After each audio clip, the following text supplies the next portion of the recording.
السلام علیکم گائس۔ اس ایپیسوڈ کی شروعات کچھ ایسے ہوتی ہے جہاں پہ اورحان اپنے سپاہیوں سے کہہ رہا ہوتا ہے، ہم اسمہان کے جال کے خلاف آرام سے نہیں بیٹھیں گے۔ اس بار وہ حد پار کر گئی ہے اور میرا صبر بھی۔ میں اپنی ماں کو اس ظالم عورت کے رحم و کرم پر نہیں چھوڑوں گا۔ ہم سغوت پر حملہ کریں گے۔ چلو گھوڑے نکال لو سب۔ جس پر علاؤالدین اورحان کو روکتے ہوئے کہتا ہے، علاؤالدین اورحان سے کہتا ہے، ہم کسی سے مشورہ کیے بغیر جا رہے ہیں۔ لیکن بابا ایسے حالات میں ہم خاموش نہیں رہ سکتے علاؤالدین، کبھی بھی نہیں۔ یہ اورحان علاؤالدین سے کہتے ہوئے، اسمہان میری ماں کو لٹکانا چاہتی ہے، ہم وقت بالکل ضائع نہیں کریں گے۔ اورحان جا ہی رہا ہوتا ہے کہ اچانک وہاں بالا خاتون آ جاتی ہیں۔ بالا اورحان اور علاؤالدین کو پرسکون کہنے کا کہتی ہے، لیکن اورحان جواباً کہتا ہے، میں اپنی ماں کو بچانے کے بعد ہی پرسکون ہوں گا۔ جب اورحان کسی طریقے سے نہیں مان رہا ہوتا تو بالا خاتون تلخ لہجے میں آ کے اس کو بولتی ہیں کہ یہ سب عثمان بے کا حکم ہے، جس پر وہ یہ کہتا ہے کہ میں عثمان بے کا حکم ضرور مانوں گا، اور وہاں سے جانے لگتا ہے۔ پھر بالا اس کو روک کے بولتی ہے، یہ اس کا حکم نہیں، یہ عثمان بے کا حکم ہے، ہمیں یعنی شہر کی حفاظت کرنے کے لیے تعینات کر دیا گیا ہے۔ پھر ہم سغوت کا منظر دیکھتے ہیں جہاں پر سلطانہ کے آدمی اس کو سلطانہ ملعون خاتون کے خلاف بغاوت کر رہے ہوتے ہیں، یعنی وہ کہہ رہے ہوتے ہیں کہ سلطانہ کو مارنے کی کوشش کی گئی اور ایسے کرنے والے کو سزائے موت ملتی ہے۔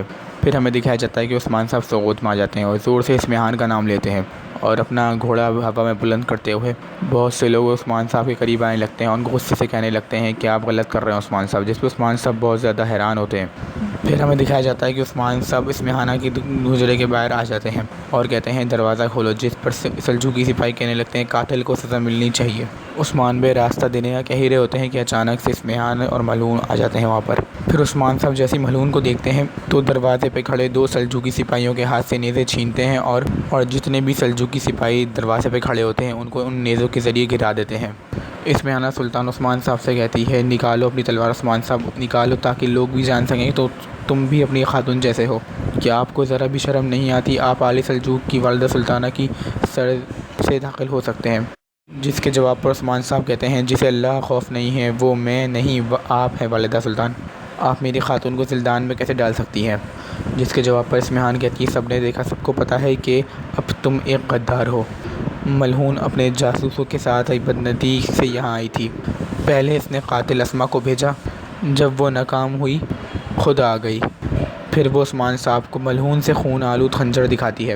جس کے جواب پر عثمان صاحب کہتے ہیں، والدہ سلطان، تو آپ نے سب سے بڑا قدم اٹھایا، ہاں، آپ نے خون بہایا، آپ نے پتلا پھینک دیا، اب آپ آخری بار اقتدام کی انتظار کا کہہ رہی ہیں، مجھے بتائیں مجھے کہاں رکتے دیکھا، کیا میں آپ کو یہ کرنے دوں گا؟ ہاں۔ جس کے جواب پر اسمہان کہتی ہے، سارا عالم جانتا ہے کہ آپ کی مجھ سے دشمنی ہے، آپ کی خاتون غصے پہ قابو نہیں کر پائی اور غلطی کر بیٹھی، کوئی حرکت کرنے کی کوشش مت کرنا۔ جس کے جواب پر عثمان کہتا ہے، اگر کوئی حرکت کرنی ہوتی تو سب سے پہلے اس جگہ کو تباہ کر دیتا، میں ہر چیز اصول کے مطابق کرتا ہوں، لیکن آپ میری خاتون کو چھوڑ دیں جیسے آپ نے غیر منصفانہ طور پر قید کیا۔ پھر ہمیں دکھایا جاتا ہے کہ اسمہانہ سلطان مزید لوگوں کو بھڑکا رہی ہوتی ہے۔ پھر عثمان صاحب کہتے ہیں، والد سلطان، آپ خود کو اچھا ثابت کرنا چاہ رہی ہیں، جب کچھ قابل دیر ہو یقیناً لوگ تو دیکھنے آتے ہیں۔ پھر عثمان صاحب لوگوں کو مخاطب کرتے ہوئے کہتے ہیں، اے لوگوں، حقیقت ہمیشہ سامنے نہیں رکھی جاتی، جو میرے جیسا خواب دیکھ رہے ہیں یہ غلطی ہرگز نہ کرنا، نہیں، اس جھوٹ پر یقین نہیں کرنا، اگر میری خاتون قصوروار ہوئی تو میں اسے خود سزا دوں گا۔